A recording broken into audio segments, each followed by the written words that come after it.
Hi, Puffy Ami Yumi show, back with some more Steel Rebellion card reviews. I have been made aware by the comment section that I missed one from the last time. Stampeding Fortress, 443.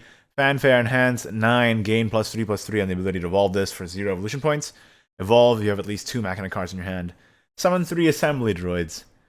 And Assembly Droids, to recap, are 1/1 Machina cards. This card is absolutely bonkers. It's 9/8 stats on 4. What? And it enables Johann Sebastian Joust over here. So pretty easy to see why people were like, how could you miss Stampeding Fortress in the last video? Yeah, this card is super nuts. And if you're worried about what are you gonna do when Frontline Cavalier goes away, at least you have this big fortress boy. Good lord. Plus, this just makes it good late game, too, if you really need it, right? Like, goodness gracious. This card is amazing. Moving on, got the Baleful Necro, 8/6/6 for Shadow. Fanfare, Necromancy 12, reanimate X, Y, and Z, equals to 12 split randomly. It's kind of like, Essia brought this comparison up, it's kind of like a Shadow Arthur, but it's way too Fiesta and inconsistent, I think. Like, maybe it just has enough stats for 8. Maybe that's the case. I don't know, though. It just feels like, yeah, I mean, the more I think about it, maybe it does just have enough stats for 8 to justify running it. But it just feels like it can kind of screw you. Like, what if you get Fran out of this, for example? Do you just not run Fran? You get 2 Frans and something else. And you can't really build around it. You're just basically playing this as a pile of stats. And I don't know, maybe that's good enough, but with the amount of Nuclear Haven is getting and Etika, I'm skeptical. Although it does reanimate 3 bodies, which can just be nuts for like a Guild release later on or something. But I think that Shadow probably has better options. I'm kind of half and half with this. On one hand, yeah, it summons a lot of stats on the board, what Shadowcraft wants to do. On the other hand, it's so inconsistent that I don't know if it'll be worth it running this over more consistent win conditions. Moving along. Father Refinement, 7/5/5. A Machina Daddy for Havencraft. Ward Fanfare, put a repair mode into your hand, change the cost of all repair modes into your hand to 0. Can't take more than 3 damage at a time. This dude is super controlling card. I quite like him, although I imagine he's just gonna get removed by hard removal. But the fact that you can, get a 7/7 ward that is resilient to trades and it can heal itself after trading something, is really nice. So with repair mode healing 3 defense on this follower, you still get a really big body. And if they don't have hard removal, then you're set, right? So, generally, though, big stat lads aren't amazing because they do just get removed. See Cetus, for example, by hard removal. But it is also a Machina card, so maybe it'll tie into that more controlling Lemonia deck, getting the Aegis to come down, or the Lapis to come down with Salvation X Lemonia, or whatever it was called. And this could play a role in that. Dragon Ranch, 8 gold amulet for Dragon. Countdown 2, Fanfare, randomly summon one of the following: Hellflame, Dragon, or Windblast. At the start of your turn, randomly summon one of the remaining cards. Well, I like this mechanic of it summons from a pool here. I don't see running this though. There are some Dragon cards that were just revealed today, like a new Forte and everything, but they haven't been officially translated to English yet. So I'll talk about that when that does come out, but my point is that that's probably better than Dragon Range. And other than that, just ramping to Kakaitis is probably better than ramping to Dragon Range. I compare this to Canyon of the Dragons, which comes down 1 play point cheaper, which is huge, and just summons dragons all day. Meanwhile, this one has a chance of being really bad on 8. And when it gets Windblast, it's great, but I don't know. Like an 8 play point 4 attack rush, not too compelling. And then if it summons the dragon on the next turn, it's just a 5/5 that can't attack because it's at the start of your turn. and it's being summoned during your turn, and the dragon doesn't have rush. Really, you just want the Wind Blast from this, don't you? It's like a cheaper, much worse polyphonic roar, I think. I'm not sold on Dragon Ranch at all. Especially since the way dragons played feels different nowadays. Like at first it was the Aussie meta, now Aussie's rotating out, now it's the Kaidos shenanigans, right? But Canyon of the Dragons is super good. In a different kind of ramp dragon, and I think Dragon Ranch is worse than Canyon. So yeah, don't like it.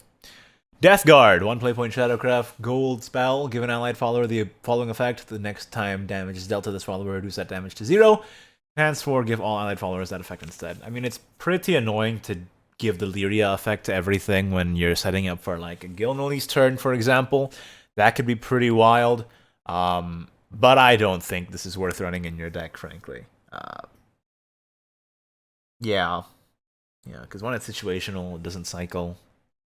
It's 4 play points to give a Lyria effect. Is that good? You have like Bone Drone. Can make it pretty annoying for your opponent to trade. Like, I don't think it's super bad or anything. I just think Shadowcraft probably has better options, especially since they lost a lot of their, or at least some of their draw engine. Can't just run willy-nilly techs as much as you probably could before. I don't know. I don't think I'm still on Death Guard. I think it's alright. Could very much be annoying when you're, setting up, like I said, for a Gilnolly's turn or what have you. Or a Gramarye. But instead of running Death Guard, you could just run a thing that's also useful in situations that aren't specifically that. So, yeah. Moving along. It's Ravioli Day. Apparently, I had no idea that was a thing. The cores. Let's talk about the cores. So, if you guys, for a recap here, the cores are 3 play point amulets that have enhanced 7, recover an evolution point, and then do something when you evolve. So we've seen a few. So here's another. Shadowcraft. Oh, and they're also Machina cards. During your turn, when an allied follower evolves, gain 10 shadows, then banish Samuel. Didn't we talk about this one already? I have a feeling we've talked about this one already. Like it was on the website. Yeah, okay. So we've talked about this one already, so that's an example of it. And the Saintly Core as well. Then this one's the one we haven't talked about. The Arboreal Core. 3 play point, fanfare enhance 7, recover 1 evolution point. During your turn, when an allied follower evolves, put 2 Fairy Wisps in your hand, then banish this amulet. This card is super good for a more combo-oriented forest craft, especially with the new card Ardia's Whirlwind. Not sure what the payoff for the combo is at this point. It's not Roach. They print Mecha Roach, I'm gonna be very afraid. But yeah, probably just generating wisps and getting your combos off. I'm excited to see what direction this goes into. I hope they have a reasonable payoff with this one, or maybe it's just for board flood. See, I find it weird if it's just for a board flood end goal, because it's a 3 play point loss of tempo. But if there is like a combo condition that you can use the Fairy Wisps with, especially like I said, Ardia's Whirlwind, I think this card generates a lot of resources for you, which is nice. The enhanced 7 on all the cores generally I've not been impressed with. I think it's just there so that they don't become bricks entirely when you've already used your evolution points, but generally the enhanced 7 is pretty terrible with the cores, because you're spending 7 play points to just play an amulet that does nothing that turn. So that's my thoughts overall on the enhanced effect for all the cores, really. But yeah, I'm excited to see where Forestcraft goes with this. Hopefully they get some combo stuff. Sanguine Core, Bloodcraft, Machina, again, has the same enhance effect. During your turn, when an allied follower evolves, restore 10 defense to your leader, then banish his amulet. It's great. It's just really good. You know how annoying it is when Bloodcraft just heals forever when you're trying to destroy them and they're trying to destroy themselves. But then they just back to full defense, baby. I mean, like, you could play the Sanguine Core and then play Narmaya and just have a 2-for-1 nice, and an annoying Bane follower and be at full defense, which is pretty nutty. Although, given Narmaya, usually you play it when you want to be in Vengeance, but anyway, you know what I mean. Plus, this is just going to be so annoying when you're, up against DFB or something, if that's still relevant next meta. And you're trying to race them down before they get DFB down, then they just play a Sanguine Core Vera Evolve, and you're like, well, I guess I lose. Like, they run the one Sanguine Core or whatever. Yeah. Seems really good. The core so far impressed me quite a bit. Lacia, Skysaber, 4/3/3, Sword Commander. During your turn, when an allied officer follower comes into play, evolve this follower. Okay. And it gets full stats. Alright. When this follower attacks, if there isn't an allied Nano the Dawnblade in play, summon a Nano the Dawnblade whenever this follower attacks. If this is your 10th turn or later, put a Twilight Blade into your hand. Well, right off the bat, free evolves for a full stat 5/5 is amazing. And then this upside, Nano being a 1/1/1 with Bane. Well, that's kind of annoying. That's really annoying. This card is really good so far, okay? And 5 play point Twilight Blade, deal 5 damage to all enemies. So a more controlling thing, like at the end state of the game. Well, that Twilight Blade is a bit slow, but like once you get, Latham's down, this is a good reset as well. Oh, it's to all enemies, including face. Oh. And it's not your side of the board. Okay. Oh, well, this card is amazing. What?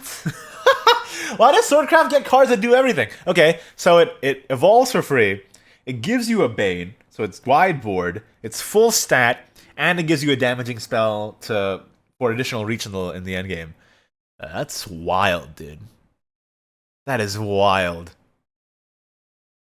Oh no. Oh no. Okay. Oh boy. Well, that's the thing. Moving on. Cynthia, Queen's Blade. They're reprinting a lot of gold as legendaries, hey? 6/5/7, Fanfare, give another unevolved allied forest craft follower the ability to evolve for 0 evolution points. During your turn, whenever an allied follower evolves, summon 2 fairy wisps, evolve, summon 2 fairies. So, same stat line as the old Cynthia, similar effect, but beefed up a little bit. Forest craft, no trait here, not a Machina today, no machines allowed in the forest.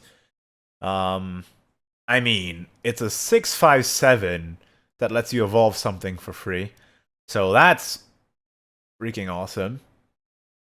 And you get resources for either board flood or combo on top of that. Yeah. It's just a card that does a lot. I imagine this is going to see a lot of play. Especially since it's also an evolve on an evolve turn. So even if you don't have another allied follower in play, you can just play this as a 7/9 body that summons 2 1/1s. Like, what? Like, what? Everything is mid-range now. Everything floods the board. That's amazing. I really want to see where they're going with this Fairy Wisp thing, though. Is it just an enabler for Aria's Whirlwind, or is there something else at the back? Destructive Succubus, the D-Suck, 10/6/6, Bloodcraft, no traits. Fanfare, deal 3 damage to all enemies if Vengeance is active for you. Summon 2 Serpents, and give all Serpents Ward.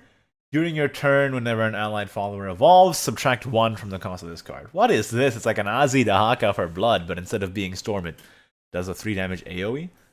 That's actually super strong, isn't it? Like, you get this down to 8 or 7, you get an 8.66 that does 3 damage AoE to the enemies. And summons Serpents with Ward. If you get this down to 8, it's like Super Poseidon, isn't it? Kinda. Yeah, it's like Super Poseidon. Less stat, but with it, super good AoE. So you have to be in Vengeance, so you can run this in like, what?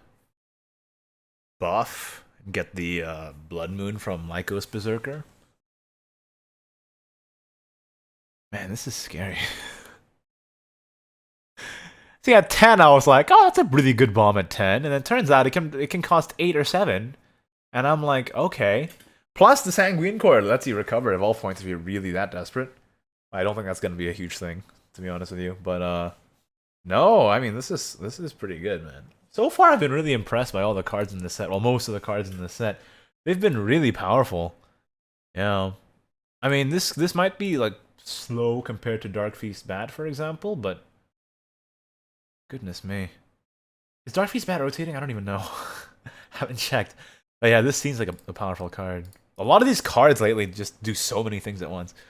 Mechelen's Elf, Forest Machina, 7/6/3. Rush whenever this follower attacks an enemy follower. Reduce damage to 0 until the end of the turn. And deal X damage to the enemy leader. X equals the attack of this follower minus the defense of the enemy follower. So it's trample. It deals excess damage to the enemy leader. Okay. 3 defense for 7 play points is kind of rough, right? I mean, with the 6-3 free trade, though. Free trade, though. You run this in. Yeah, I mean, it seems like... I don't think it'll be played in Constructed. I'm not sure. I think it's a bit heavy for Constructed. Even the fact that it does damage to the enemy's face. Like, if you want to do damage to the enemy's face and you hit something small with this, then you're not really making use of Mechelen's Elf before it gets traded off really easy because of its low defense stat, right? Although, it could just be good burn at the top end, right, to play Mechelen's Elf into something, but then again, they can also play around that, especially when you're playing against a deck that builds tall. So, I'm not sold about this being in Constructed, say, but also, it can also kind of be countered as a 7 play point pseudo removal spell, because it's just, that leaves a body behind, so that's not bad in and of itself. I just don't know what direction Forestcraft is really taking here. It seems like they're going more combo-y with the Fairy Wisps, but some of it's going mid-rangey, like the Cynthia, and then this one is... I don't know what this is, man. All I know is that, you know, if you ramp enough and get big boys, this one's not going to be able to trade into stuff, so as like, if Dragon's meta, that might be a problem for this. The stat line is good for the trample effect, though, because you got the damage immunity initially. Can trade into anything. This card's okay. I don't think it'll make it into Constructed list, but I think it's okay. It's okay at best. And if they go wide and this only deals with 1 card, and say like it deals with a 2/2 and it does 4 damage face, like 4 damage face is okay, but it deals with a 2/2 and your opponent's going wide this late into the game, like turn 7, 8, 9.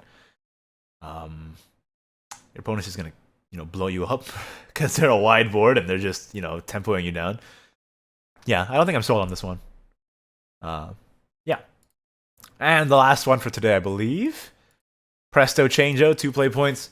Transform any follower amulet into Joycrafter Sammy. And Joycrafter Sammy is a 3/4. That's, like, really good, isn't it? This is the counter to Lapis, which is pretty great. So, Lapis is potentially going to become a huge freaking menace because of Limonia. Flawed Saint being able to reduce the cost of Lapis. And Presto Changeo just squares that away real nice.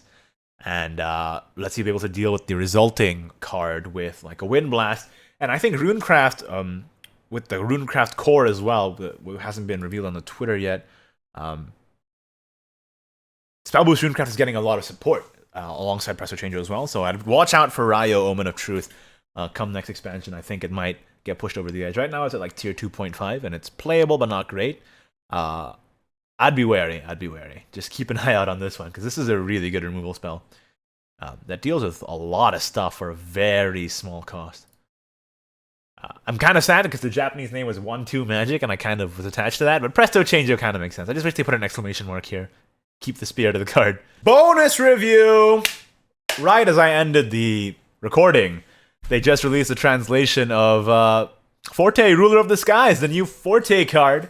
7.54. It's even using the same art that all the custom cards of Forte use.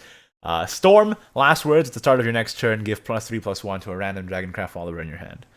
First of all, I'm glad that Forte makes a comeback. It's been a long time coming. Forte is one of the fan favorite characters, and the fact that it's taken this long to get a new one, it's kind of baffling, and I'm glad that she's back. I'm really glad that she's back. The effect itself seems like really good, right? Like, it's a 7/5/4 with Storm, and it can buff another Forte in your hand or buff an Elios in your hand. Really, buffing anything is supremely good. Like, you play Forte face, it explodes. You play an 8/8 Poseidon behind 2 Poseidon's guards. Like, are you kidding me? Seems like more of a card for Storm Ramp Dragon, or maybe a more aggressive kind of dragon like the Disdain types of dragon, rather than pure Cocytus Ramp. Although, yeah, I would say that this is more for, you know, Storm Ramp and Cocytus than and Disdain than Cocytus is what I should say. What else do I want to say about this card? Maybe the random Dragoncraft follower effect means that you'll have to deck build in an interesting way to, you know, make sure that has a high likelihood of hitting a good target. But that seems kind of unlikely because a lot of the best Dragoncraft cards you'd run in your deck are from the class instead of neutral cards. So at the current moment anyway, and you want to be ramping. You definitely want to be ramping. So, and Rose is a given and all that. So the random just might be a downside that you're going to have to cop, but the effect itself is great. Stats are good. Cost is okay. Can interfere with Galmu, but I think you just run both if you're running Storm Ramp or the more aggressive variant. And yeah, so happy she's back. My girl. Ready to go face yet again. And I'm glad that her effect is essentially the same. You know, just go face. The only bad part is that she can be attacked this time, so she can be traded into. But then the last words helps you out. I've seen some people talking about Ultras as well, going like, oh, Ultras can make the last words bad for you. But it's a random Dragoncraft follower, so it doesn't like give them an additional benefit at least. You know what I mean? So you don't get the effect, but they don't get it either, which is really nice. So I think that's more or less a non-factor. So yeah, I'm excited. Good card. I was kind of worried for a moment there with the Dragon Ranch and all these other bad dragon cards. But we're back to form, baby. And just in time, too, with Azidahaka rotating out. That's it for this video. Let me know what your thoughts are on the newly revealed cards in the comments down below. I'd love to hear your thoughts to get a conversation going. Was I right? Was I wrong? What do you think? Like the video if you did. Don't if you didn't. Subscribe for more Shadowverse content in the very near future. And of course, thank you to my wonderful patrons, patreon.com/Ignideus. If you'd like to support the channel as well, I would highly appreciate it. Bye-bye.